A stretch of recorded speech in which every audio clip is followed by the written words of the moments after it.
Sa game na to guys, may nakalaban akong pani, Gogi Polo. Kasi dito, wala pang isang minuto. Naka first blood na agad kapag siya. Ganito yung mga pani na nakakalaban nyo, level 2 pa lang, lumalaban na agad. Gogi, mga paluyan. Dito nga may masama pa siyang plano dito sa may blue buff ko. Walang yato Wala kang respeto sa akin palong-palo papasok pa sa tore.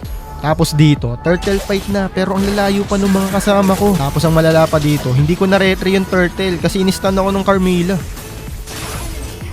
Gagi ka, mukhang mapapalaban tayo sa mga to mukhang mga palo Dito nga 0-5 na yung score. Kailangan na natin kumilos.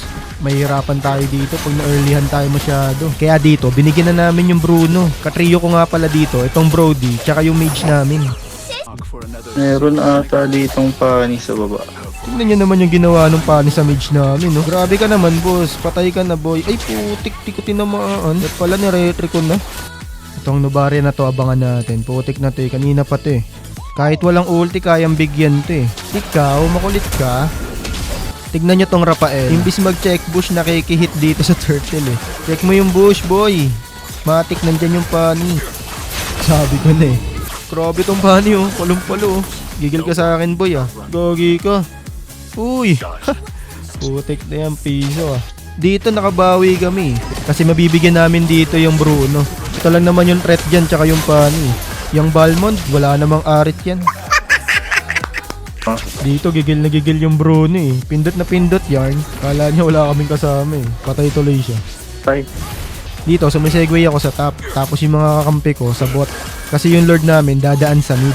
Tapos dito inaabangan na pala ako sa bush nung pani. Panoorin nyo guys yung nangyari.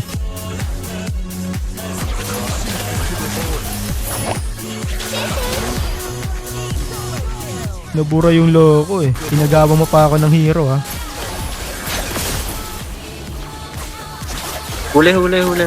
Palo nga tong pani. Tingnan nyo, pumasok sa marami Patay ang mokong. Wala na, tapos na tong laban. Hindi na nila alam yung gagawin nila Di ba makunat ang Balmond? Tingnan nyo, nawala.